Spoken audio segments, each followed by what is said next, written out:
So I get a bit antsy if I haven't invested in myself in a little period of time, in a couple of months. I haven't bought a course. I haven't got a mentor in an area. Right now I have 3 mentors, 3 coaches that I pay in 3 separate areas.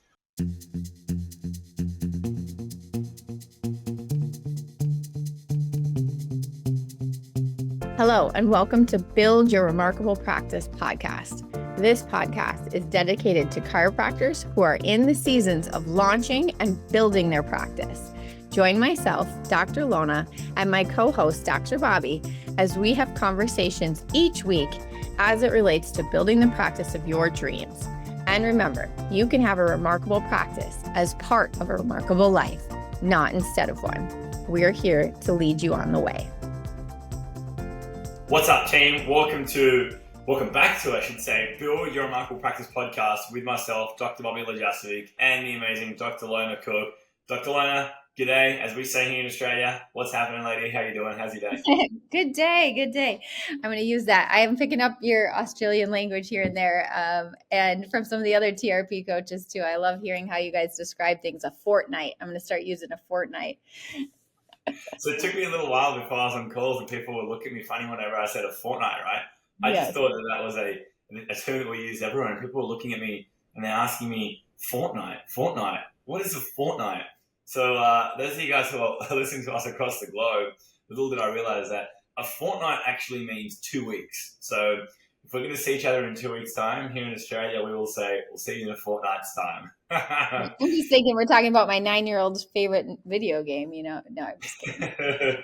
No, not quite. Fortnight is every second week. I mean, here in Australia, if you wanna understand 90% of things that we say, all you got to do is think of, we just shorten the word. So, good day, we just shorten it to good day. So that's an example of it, Or if we say we're going to do a recording lineup this afternoon, we'll just say we'll do a recording this arvo.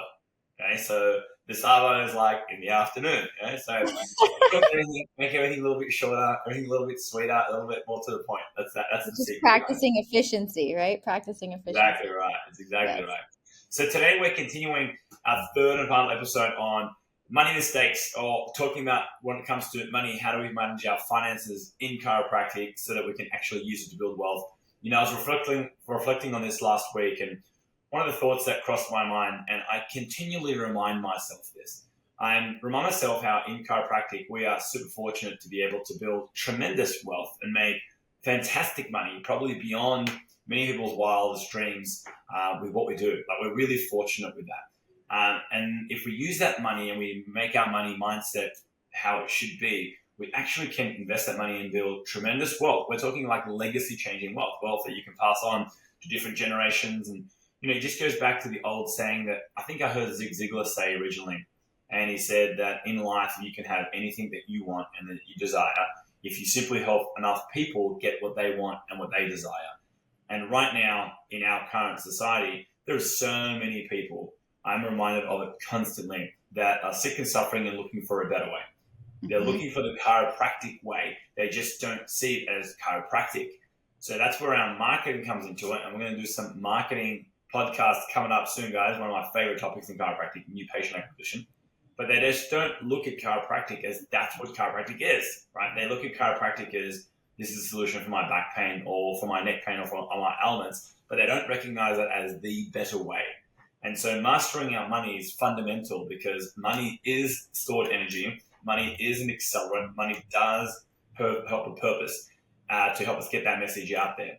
So today what we want to do as a continuation on our 3-part money series is, Dr. Lona, why don't you start taking us through what are the 5 money mistakes that we see profoundly in the profession? We see it running rampant with chiropractors. These are the 5 most common mistakes that chiropractors make when it comes to money, how they see it, how they use it, how they leverage it. So if we can recognize these 5 mistakes, we can recognize them if we're doing them, and we can put action steps in place to prevent them and us falling victim to them as well.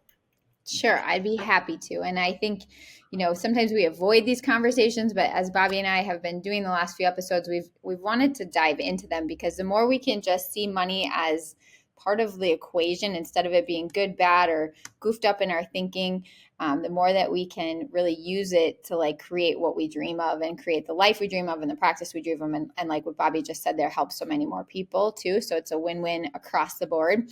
And our team gets to win in the process as well. So the 5 mistakes we laid out when we were discussing this a week or so ago was that the first was that most chiropractors lack the mindset around money to see money as an accelerant, or to see it as the like juice and the energy that can keep being reinvested. You can wield the energy of the money to like, whether that's investing back into the practice, investing in your next hire, investing back in lots of different things that can and build the business. We tend to look at it like we need to be miserly with it versus seeing it as an accelerant. The second one that we identified was that they don't invest enough in themselves and building their own, capacity in chiropractic, whether that's investing in seminars they need, coaching they need, another person on their team that would open up the like capacity. There's so many ways that investing in yourself as the leader and the CEO, and then therefore the dream that you're building, starts with fundamentally seeing like, do I have the bandwidth to see that I need to invest back in myself first to grow this thing. So I ask you, let's go back to number 1 for a sec. Let's unpack number 1 in a bit more detail for everyone, and then we're going to come into number 2. So you said number 1 is don't use it as an accelerant. What do you mean by that? How can you use money as an accelerant? I'd love for you to give us some examples. Yeah. So when we think about like, the way that we wield energy in the world, we've got like time, energy, and money, right? And so when we start a practice, at first we may feel like, well, I don't have much money, but I've got a lot of time and energy, right? And as the practice grows, we start to realize like, I need to exchange some of this money to buy other people's time and energy, or to free up, for instance, like maybe I can hire or buy some tech that frees up capacity in my team, but I have to spend the money to like make that exchange happen. So we can use money as this currency of exchange and recognize that we can always create more of it. It's a mindset of like not seeing it as a limited quantity, as seeing something there's ample opportunities to grow, to make money, to like create value in the world, and just seeing it as part of this kind of like breathing experiment that you're in, instead of it being limited. Gotcha. I agree with that 100%. Let me give you some actual examples here as well. So my first learning lesson of money as an accelerant was very early in practice. I would have been maybe a few months out. And I remember at the time I was trying to figure out how to get more new patients into my office. So didn't really know what to do. I was learning how to screen, so I would go and do screenings myself, and I'll stand there on the weekend at a market or some kind of event, and sometimes I would sign up 2 people, and sometimes to be on the ball, I would sign up no one. Like I would sit at a market for 4 hours, 5 hours, 6 hours, and I remember I'd pack up my stuff, I'd go home, and I wouldn't sign up anyway. But I would just tell myself, oh, this is part of the game. You just got to sacrifice a certain amount of time, and then after a while, you will get a certain amount of new patients and build your office. And then I was walking in the gym, and as I'm walking in the gym doing a workout, I'm not sure if I've shared this story with you before, Lona, but there was this little lady sitting there doing spinal screenings. And I was like, what the hell is this today? She doesn't look like a chiropractor. So I approached her, and lo and behold, she wasn't a chiropractor. She worked for chiropractors. So long story cut short, she had a business set up, an arrangement where she would go out and do screenings for chiropractic offices, and she would, get this, charge money for every new patient that she bring into the office. So I looked at this, and at the time she was charging, I believe it was $130. This is going back about 9 years ago now, 10 years ago. She was charging $130 per new patient that she sent in. So I'm, thinking, okay, how does this work? So I send you out somewhere. Okay, let's figure it out. I had a few grand saved up. So at that time I was like, let's put you out in a shopping center near us. We'll put you there for 2 days. I'll hire the shopping center. I knew the business leaser at that shopping center, so we could get it for like $200 a day. And let's see how you go. 2 days later, she drops this envelope underneath my door with all the sign-up sheets that she had. And I'm thinking, all right, maybe we're going to have, like 3 or 4 people, because I would usually average 2 per day at a market. And she drops this little envelope, and inside the envelope, I'm counting the sheets of all the sign-ups and all the names. And she'd signed up 18 people. And there was a check in there for just over, $2,300 or whatever it was at the time. And I was like, wow, look at this. So I didn't actually have to go through the screening. I was here adjusting. I paid total, let's call it somewhere around $2,600, $2,800, including the leasing fee. And now I've got 18 people coming into the office. that's an example of how you use money as energy and how you use it as fuel, as an accelerant to actually move the needle quicker. So good. Love that. And I also love that you like happened upon her. I picked her up. I was like, wow, look at this little lady sitting here doing screening. She was at my gym while I was working out in the gym. So that's a typical example, but you can use money as fuel in multiple areas. Like you mentioned, Dr. Lona, hiring that next person, hiring a rock star. It can be technology that you can leverage. We know a lot of people are using things on this podcast like thermal scans, heart rate variability, X-ray analysis. There's so many things here where you actually can invest in these things, and it gives you fuel to grow quicker because your testing process and procedures have improved as a result. For sure. Yes. Love it. Cool. Then you said number 2, they don't invest in themselves. Is that correct? Correct. Yes. And I was having a great conversation yesterday with someone that had just gone to, it wasn't a chiropractic seminar, it was a seminar on really like personal development. And she said, I've realized like I have a lot of things I need to work through. And I thought, and here, let's watch what her practice does as she does that, right? Because as we become more aware of ourselves by developing ourselves, growing as a leader, dealing with sometimes these things that by investing in ourselves to do inner work or to grow, whether that's like, okay, I see that I have a lack mindset around money, I'm going to work on that. Or I see that I have a hard time keeping team members because I have a hard time letting go of things and I'm constantly micromanaging, and I'm going to invest in myself to become better at this thing called business, better at this thing called chiropractic. And then we see a year down the road, the practice is thriving to the next level. It's because we invested in ourselves to get the like coaching, the training, the seminars, the books, the like time and effort to transform ourselves. I think, again, we don't realize we can use the money we're earning and multiply that by investing it back in ourselves first. 100%. I am a big believer, and I had the fortune of learning this early on in my career, that the number one investment that you can make is not the stock market, not in property, not in bonds or crypto. The number one investment you can make is in yourself. Because when you invest in yourself and you turn yourself into a machine, you turn into a money-making machine. You can print money.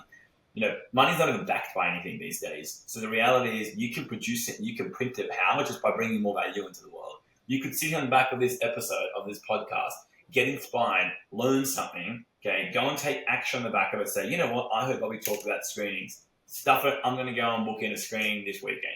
You could go and you could put some energy out into the world and you can actually produce money. So, but you only do that by investing in yourself, time, energy, or money. So you want to accelerate your learning, go back from number 1, use it as a fuel. Invest in yourself, invest in your learning. Turn your mindset and turn your understanding of chiropractic into an absolute machine, because the skill sets that you learn last you then for a lifetime, which means it doesn't matter what happened. You can move states, you can move countries, you can close your practice, you can sell offices, you can start new offices, but no one will ever take that skill set away from you of learning how to build a chiropractic office. And the way that you accelerate that, back to point number 1, is to invest in yourself and actually, get an ROI on that. So I think I've told you the story before, and about I had a thing between $18,000 and $20,000 in my account, and I signed my first coaching contract, which was I had $16,000 in my account, and I signed my first coaching contract, 18-month contract, which at the time was $18,000. So that's a typical example of investing in yourself. And in today's world, I get a bit. Do you use the word antsy? Do you know what antsy means? Yes. Mm-hmm. Cool. So, all right, love it. So I get a bit antsy if I haven't invested in myself in a little period of time, in a couple of months. I haven't bought a course. I haven't got a mentor in an area. Right now I have 3 mentors, 3 coaches that I pay in 3 separate areas. I get a little bit antsy because I know, okay, that means I'm not learning, I'm not being stretched, I'm not pushing my comfort zone, and I'm not growing. Well, and Bobby, you just said something so good there about the comfort zone of investing in yourself too. Sometimes investing in yourself looks like I've done certain things and I may be even successful at them, but when I really audit my day-to-day capacity, I should be spending more of my energy on this, which would mean I invest in myself by offloading some of this, whether it's, even in your personal life, like where can I free up my energy so it can be wielded into the world of what I should be doing, adjusting patients, speaking chiropractic, taking care of my family at home, so whether that's hiring the right people on your team, which we're going to talk about as an investment, or even things like I'm going to make sure that I have someone who can help me with household chores and things like that. I think many times we forget that just because you can do something and maybe you can even do it well, it may be part of what keeps you from growing to the next level because you don't invest in the people that you need to support around you so that you can do the part that you're really cut out to do and is the best use of your time. Exactly. It's a huge one. Number two is a massive one. Always be investing in yourself. I can't afford to invest in myself. That's not true. You cannot afford to not invest in yourself. That's the number one way to stagnate. It's the number one way to actually prevent growth from happening. So love number two. All right, why don't you take us through now? Number three, what's the third big money mistake that we see chiropractors make? Yes. Number three makes me actually feel sad if this sounds like you see your team as a liability, right? And that is one of those things where we just have to recognize that thinking is backwards from what it should be. And that is a major limitation between you having a successful, growing, thriving practice and not. And so recognizing your team as your asset and investing in your team and investing in their development is also part of how 1 + 1 = 11 instead of 2. It creates that mastermind effect and is such an important part of growing a thriving practice is to realize you're not going to do it in a vacuum. Yeah. So, this is chiropractors that might look at their P&Ls. They might have a few team members and they look at their P&Ls and they say, oh, my biggest expense, my biggest overhead is my team.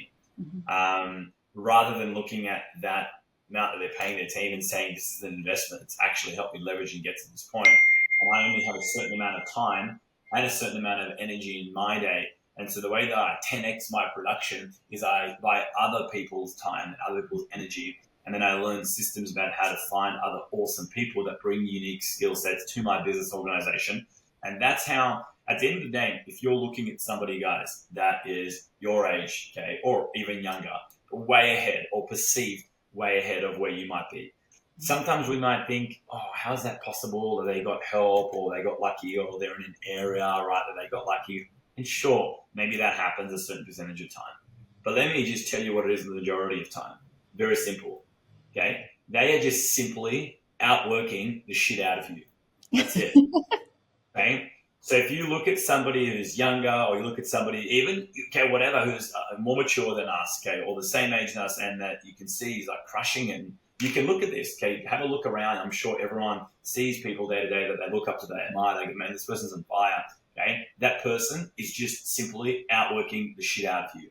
And if it's not just them outworking the shit out of you, it's that they've got 2, 3, 4, 10, 15, 20 plus team members that they've also trained up, they've also leveraged. And so now we've got 15 people working the crap out of you. And so you can imagine the compounding effect of how that happens and how much stuff gets done when you start to leverage other people who are the right people. So team is not liability. Team is one of the primary best investments that you make in a business. At the end of the day, business building is just really team building. Mm-hmm. And part of that too is wanting success for your team, right? I want to keep winning myself. I want my team to keep winning. I want the people that we're serving to keep winning. So this creates this really good energy behind all of this when you realize we're really moving this thing and building momentum together and everybody can win in this process, right? That's what we want to create. It's not that your team is a liability. No, they're literally your team. You're doing this together. You're all going to win together. And that's how you really start to create something that's much bigger than you ever could have dreamed of before because you're bringing other people's genius to it as well. Exactly. Spot on the mark. Together, we all go further. That's the key to remember here. So number 3, they see their team is a liability. They don't invest in their team. And don't invest in your team also means you pay poorly. So what's in my area? I always love a cover. Say, what's just the average rate in my area? Okay, let's have a look at that. Or what's the lowest I can afford to pay this role? Instead of thinking in their mind, how do I build a specialist in this role and pay them freaking well and set up bonus incentives and bonus structures in the back of that as well? Correct. Different mindset. Totally different mindset. Yes. Which leads us to number 4, which is we have to know money metrics in order to set up something like that, where you have proper bonusing, you have delineated roles on the team, you understand where you would bonus, where you would give pay raises, because we're actually running a business and it's not just based off of how we feel. And that may feel well, how do you do that? Well, that's a lot of what Bobby and I coach on is how do you really start to understand the structure in which we want to employ our chiropractic businesses and understand the metrics in a business and certainly the money being part of that. Yeah, so that's a huge one. Now, here's what I'd love from you. Because I hear this a lot. I hear people talking about money metrics, know your money metrics, know your money metrics. Okay. But what my question is I know that this is a complete rabbit hole. And obviously on coaching calls, we go into detail with this, unpacking all the metrics, what they look like, the spreadsheets, making sure that you've got the assets so you can do a comparison with what the expected is that you should be having delegated to each part of your budget or each part of your business. But what are a couple of metrics that you would suggest are really important metrics that I should understand? Well, I'm going to start really basics here because if you're building your practice, you may not even be keeping stats. So I want to tell you that you have to know your numbers. You need to start recognizing you should have goals laid out, because if you don't have goals for maybe how many new patients you want to see, how many patient visits you want in a week or a month, and how much collections based off of what you're charging per visit, what would that look? Those are just very, very basic things, but I'm shocked time and time again how many people don't routinely even know their basic numbers. So I think before we'd go down the rabbit hole of that is you might be someone who's like, well, yeah, I set goals at the beginning of the year. How often are you looking at those? How often are you measuring where you're at in a quarter or a given amount of time against what you wanted to have happen this year? And I'd be willing to bet for sadly, a lot of people, we don't come back to them enough to even see if we're on track or off track, let alone to get down into some of the fine gritty stuff. Whether we're talking about, especially in a profit and loss statement, there's things we want to look at to understand what it costs per visit. What does it cost for you to see someone in your office? And as your team grows, obviously that changes too. So that's where we want to get into some of those details as it relates to your practice. But to start with, we just got to start to know some of our numbers. Yeah, absolutely. And I would say on top of that, another basic, which, when I talk to people, I realize it isn't such a basic, but number one also is to understand right now in your office, how often does the average person see you? Okay. So we call that, you might hear different terms, you might hear in chiropractic called the PVA. That's just one thing. There's different kinds of PVA. What we should also know then is what's called your CVA, your collection visit average. So you might say, oh, my fee's $70. Sure, but your CVA won't be $70. By the time you account for any discounting that you're doing, any VIP that you're doing, if you're giving away care to anyone, any scholarships that you're doing, what's your actual true CVA? Because once you know on average how long somebody sticks with you for, and on average how much you're charging per adjustment, then you can work out the lifetime client value. So how much is someone actually worth to your business? There is a monetary dollar worth for every single person. And once you know what somebody's worth to your business, then you know how much you can spend to go get somebody. Then I know how much I can pay, little mature Janet doing the screenings in the shopping center, how much I can afford to pay, because there's such thing as a new patient acquisition cost, which means how much are you paying to get new patients into the office? Are you doing all the grunt work yourself? Because you're still paying. You're paying with your own time and you're paying with your own energy, and you should be paying yourself eventually for that work that you do. So you're paying, your wage for that. So once you know your lifetime client value, then everything from there becomes much easier. How much can I spend to get somebody? How much can I put in my overhead? What's the percentage I can dedicate to staff? What's the percentage that I can dedicate to rent? What's the percentage that I can dedicate to saving? What's the percentage that I can dedicate to taxes and to transaction fees and to insurance fees and everything else that goes along with running an amazing practice? In fact, we have a complete money metrics sheet, guys. In fact, maybe we can have that as a giveaway. If you'd like to receive the money metrics sheet, which gives you the assets of, okay, what is a good amount that you should be dedicating to rent? How much should you be dedicating to team? How much should you be dedicating to transaction costs, to insurance costs, to marketing costs, to training costs? A line-by-line breakdown, which it explains every little bit to you so you can cross-reference and cross-check it for yourself. We're going to leave that in the download notes, in the show notes, so you can download it and then run that across your business to see how do you compare with what you should be doing. I think, Bobby, we just hit another episode. I think we should do one all on metrics, maybe two. So it's coming. It'll be in the pipeline. That's for sure. Yeah. All right. So take us through mistake number 5. Final one. What's the big mistake we see chiropractors make when it comes to their business?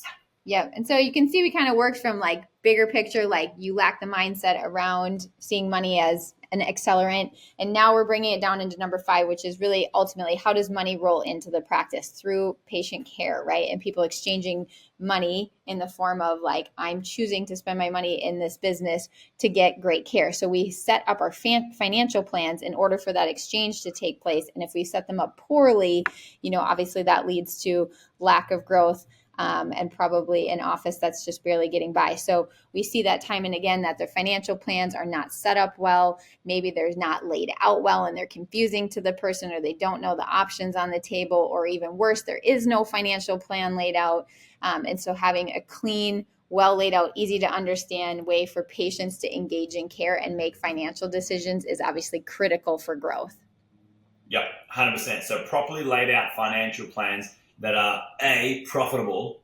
So your financial plans need to be profitable. That's right. You need to turn a profit, and dare I say, a healthy profit inside of your chiropractic business. Okay. Otherwise, if we're just doing it for the service and to just help and love on people, great. We won't be doing it for very long. So our care plans need to be profitable, number 1.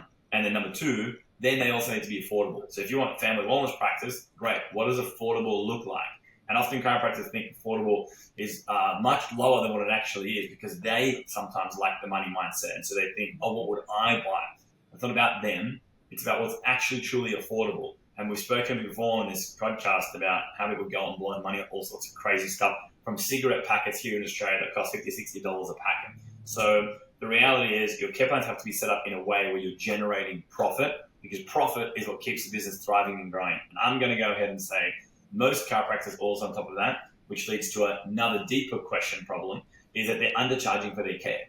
They are having prices for their care plans that are just based on what's the average in my area, and I'll just go slightly below average, instead of understanding, okay, the average in your area is failing. And that's the harsh reality. The average of the profession is failing. So you're modeling yourself on a failing model. That's not the right way to set up care planning prices. Instead, deliver huge value, and I would argue charge a premium for your care, because the more that you earn, the more that you can reinvest back in the business and give a better product, give a better offering back to the community. I would agree, Bobby. And I think you hit the nail on the head too, of if you haven't done the work to think about why I've set my fees where I've set them, even things like, am I submitting to any third party, or why would I choose not to, or why would I choose to? Like, these are all things that should be not just how you feel, there should be business decisions around them, as like, is this appropriate for me to submit based on what I know my overhead is? Is this the right amount that I would charge for this? So and probably an action step from this call would be, number 1, if you're not taking stats, right, start keeping track of just your day-to-day numbers in somewhere where you can come back and start comparing numbers, because that's part of gaining awareness of like, am I growing? Where do I need to make changes? We can't make these changes with any educated, hit if we don't have the history of what the practice has done. And then second of all, looking with a fine-tooth comb at your financial plans and how easy it is for people to engage in care, as far as making an educated choice about what they're choosing to buy or not buy, and like how well laid that is. Yep, spot on the mark. I couldn't agree more. And with that, I think that's a great way, guys, to wrap today's episode, because there you heard it, the 5 big money mistakes that chiropractors make. So go through those, re-listen to these, see which one of these maybe you were making in the past and that you can go on and speak and teach others, or which one you're making. And at the end of the day, understand that money is just an accelerant. It's fuel. It's stored energy. It's the way that you achieve things and you get them done quicker. In the beginning, my final words and advice would be, pay yourself first, but pay yourself less so that you can reinvest back into the business. Now, reinvest back into the business is there so that you can create more profit. It's not just, there's no profit in the day, so I'm reinvesting all back in the business. That means your money model is broken. What I'm saying is work out your personal number and how much you need to live off. Usually, especially in the beginning, it's much less than what you think. So pay yourself first, pay yourself that amount, and then everything else that's profit, it's actual profit, reinvest it back in the business. But the way that you know you're reinvesting it properly is that every quarter and then every year there's more profit. And then eventually you'll get to the point where the business is set up so well, you can either choose to draw on that profit and add it to your take-home income and take-home pay, or you can again use it to reinvest back in the business, open more locations, upgrade equipment, add more team. Okay, there's tax advantages to do that, which we can have a conversation with down the line. but quite frankly, you want to reinvest back into your number one money-making asset, which is your business. So good. Thanks, Bobby. Love it. I'll catch you next time, Lona. Guys, if you enjoyed this episode, please give us a 5-star podcast review. It really helps us. And leave a few comments about what you love most. And then those of you guys who want access to the Remarkable Metrics sheet, we're going to leave that attached to the show notes. So please jump in the show notes, leave your details, download that. That's all yours. And of course, if you've got any questions, just reach out to us anytime and we'll make sure that we get all your questions handled. Until next time, have a remarkable day. Thanks for listening to this episode of Build Your Remarkable Practice podcast. Remember, what the world needs now is chiropractic, and what chiropractic needs now is more successful chiropractors. If you like the podcast, please subscribe, share with your friends, and leave us a review. And if you'd like to connect with us personally, please click the links in the show notes to schedule a call.